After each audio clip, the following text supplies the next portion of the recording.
बे समाव राजखान्थिनि मोनसे रादाब बिटिसि बिसायख'थिया खुंफुंजानो थांगासिनो दं। फैगौ बिटिसि बिसायख'थिखौ नोजोर होनानै राजखान्थि दोलोफोरा देरहानांगौनि थाखाय नाजागासिनो दं आरो रायजो राजाफोराबो गावबा गावनि मोजां मोननाय दोलोफोरखौ अनसायनायखौ नुनो मोनदों। बेजों लोगोसेनो बिसायख'थियाव गावबा गावनि दोलोखौ मदद होनो ओंखारदों।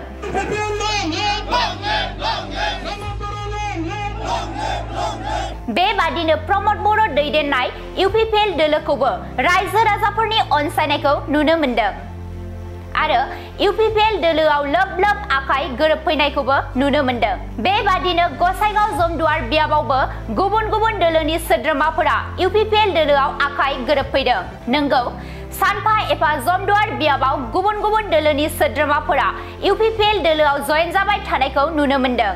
बेबादिनो दिनैबो जमदुवार ब्लक इउपिपिएल दोलोनि बानजायनायाव गलादाङि गामियाव माइनरिटि हारिनि गासै 750निबो बांसिन सुबुंफोरा इउपिपिएल दोलोआव जयेन जायो। बे हाबाफारियावनो गसाइगाव बिधानसभा बियाबनि एमएलए जिरन बसुमतारी, एमसिएलए रेवरेवा नार्जिहारि, गसाइगाव जिल्ला इउपिपिएल दोलोनि लोगो आफादगिरि लकनाथ नार्जारिया बाहागो लायो आरो गोदानै जयेन जाफैनाय सोद्रोमाफोरखौ इउपिपिएल दोलोआव बरायनानै लानायजों लोगोसे जमदुवार बियाबाव इउपिपिएल दोलोआ देरहागोनखौ रोखा खालामो आरो बे बियाबाव बेरेखा दोलोनि जेबो गोहोम गोग्लैनाय नङा होननानै एमएलए जिरन बसुमतारिया बुंथियो। खौरांगिरिफोरनि सिगाङाव एमएलए जिरन बसुमतारिया माखासे गोनां बाथ्राफोरखौ बुंथिबावदों।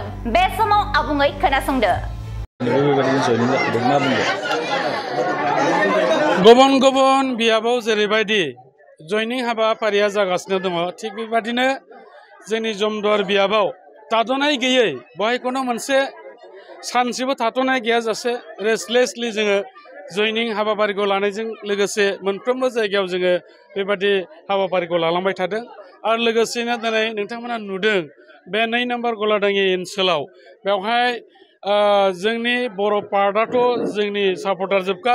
दा बेयाव जों नुबाय जाय मुस्लिम बिदा फंबायफोर माखासे दङमोन बिथांमोनाबो जोंनिनो 50%नि बारा दंखायो। नाथाय दिनै आरोबाव बिपिएफजों लोगोसे गुबुन गुबुन दोलोनि मानसिफोर जाय सापर्टार दंमोन बिथांमोनहा जोंनि दोलोआव फैनानै जयनिं जाफैदों आरो जयनिं जानायनि खारनानो बे मोनसेल'नो जे जोंनि ओनसोलाव जिहेतुके साफ्रोमबो रायजो राजाफ्रा शान्तिखौ एबा गोजोननायखौ नागिरदोंमोन आरो नैबे गोजोननाय एबा शान्तिखौ जोंनि मानगोनां प्रमद बर' बिथाङा जे समनिफ्राय बिटिआरनि चिफ जादों आरो बिथाङा बेखौ सासन खालायदों बे समनिफ्रायनो लानानै दिनैसिमहालागै जिहेतुके शान्तियाबो बिराज जाबाय।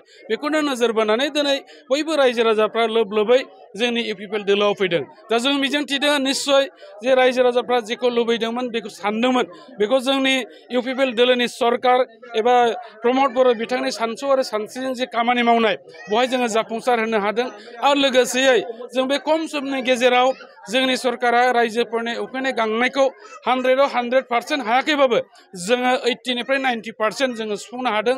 दा बिनिखायनो बिथांमोना दिनै फैदों आरो लोगोसे जिखिनि माखासे फिसा फिसौ जेंनाफोर दङ दिनै बिथांमोना बेखौ जेबो सानाजासे गोजोनखौ रासिङै हास्थायनानै बिथांमोना बे दोलोआव फैदों आरो मिजिंथिदों।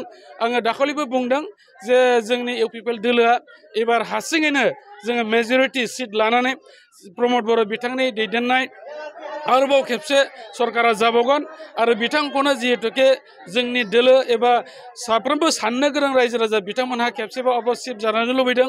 दा बिनिखायनो बिथाङा जे आरोबाव बिटिसिनि खेबसे आरो चिफ जाबावगोन बे रोखा जाबाय। बेवहाय गुबुना सोरबा सानब्लाबो मालाबाबो जानाय नंलिया। दा बिनिखायनो आं खावलायबाबो रायजो राजाफोरखौ रावबो गोनो गोथो जानो नाङा, बयबो लैहोर लैहोर फै। इभेन जाय बिथांमोना दिनै बिपिएफजों लाफानानै गुबुन गुबुन दोलोआवहाय खामानि मावगासिनो दं बिथांमोनखौबो जों गुरै खावलायहरगोन जोङो फै खौसेथियैनो जोङो इउपिपिएल दोलोआव थानानै बे बिटिआर ओनसोलखौ जों जौगाहोनि आरो शान्तिनि थाखाय लोगोसेनो खामानि मावनि। बेवहाय नोंथांमोना नुबाय जमदुवार समस्ति हिसाबै बेरेखा दोलोफ्रा बेवहाय फैदोंब्लाबो एबा बिथांमोना नाजादोंब्लाबो नाथाय दिनैनि तारिखआवनो बिथांमोना जे फेइलार जासिगोन बिथांमोना बेखौ हमदांनो हाबाय। दा बेनिखायनो जों सानो जमदुवार बियाबाव जोङो माने जोंजोंहाय कम्पिट खालामनो हानाय सोरबा गोख्रों बबेबा मोनसे दोलो दं होननानै जों बेखौ हमनानै लायाखै आथिखालाव। साबेसे जयनिं जाफैदों दिनै? दिनै जोंहा 4 नं जमदुवार ब्लकनि सिङाव थानाय जारागुरि गलादांनि प्राइमारिनि सिङाव जोंहा 150निबो बारा सुबुंफ्रा दिनै जोंनि इउपिपिएलआवहाय जयनिं जादों। आरो बिथांमोनहा बांसिनानो बिपिएफ दंमोन आरो जिएसपि दंमोन, कंग्रेस दंमोन आरो फ्राय बहाय जोंनि माइनरिटि हिसाबै गामि दसेयैनो जोंनि इउपिपिएलआव हाबबाय। आरो बे जयनिं जानाया दिनैल' नङा, जोंहा जमदुवार ब्लक हिसाबै सानसे बा सानसे बेबादि मोनसे जयनिं हाबाफारि लागासिनो दङ। आरो बुंनो थाङोबा नोंथांमोना नुगासिनो दं जोंनि बिटिआर ओनसोलाव 40टा समस्तियावबो दिनै जोंनि बिटिआरनि चिफ मानगेदेर प्रमद बर' सारनि जि दैदेननाय, बे दैदेननायखौ मोजां मोननानै दिनै दिने गुबुन गुबुन राजनिति दोलोफोरखौ नागारनानै दिनै इउपिपिएलआव जबदान जादों। आरो बेखौनो फोरमायदों आङो, दिनै जोंहा मानगोनां प्रमद बर' सारनि जि दैदेननाय, सान्थिजों लोगोसे मोनसे उन्नति जौगानायखौ लाबोनानै, जौगानायखौ नुनानै आरो सान्थिखौ नुनानै दिनै बेखौनो बे सरकारानो इउपिपिएलआनो थाबाय थानांगौ होननानै, मानगोनां बिटिआरनि चिफ प्रमद बर' सारानो चिफ थाबाय थानांगौ होननानै गोबां दोलोनि राजनितिफ्रा दिनै नागारनानै इउपिपिएलआव जबदान जादों।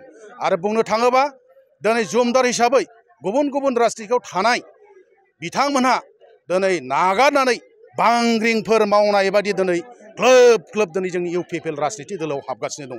आरो बेखौनो फोरमायो फैबाय थानाय नैबे जे 2025नि जि इलेक्सन, बिटिसि इलेक्सन, बाव जमदार समस्ति हिसाबै देरहागोना रोखा होननानै जोङो दिनैनि दिनाव फोरमायनो हायो।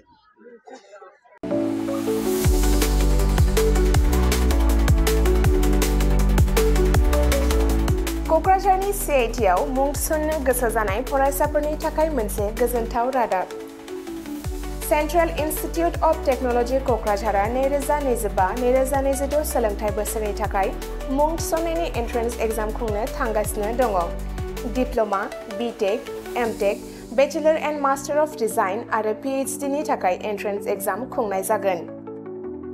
डिप्ल'मा प्रग्रामाव दङ CE, CSE, ECE, FPT, CAI आरो AMT। BTEC प्रग्रामाव दङ CE, CSE, ECE, FET आरो IE। MTEC प्रग्रामाव दङ WRH, CSC, FET आरो GET।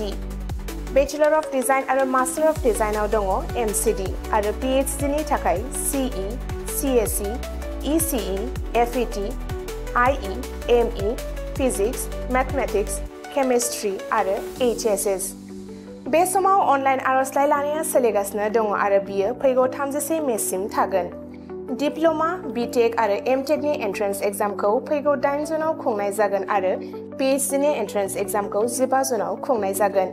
आबुङै मिथिनो थाखाय एडमिशन सेल CIT क'क्राझारनि मबाइल नम्बर 9365031406 आव सुलाद लानो हागोन एबा query2025@cit.ac.in आव इमेल खालामहरनो हागोन।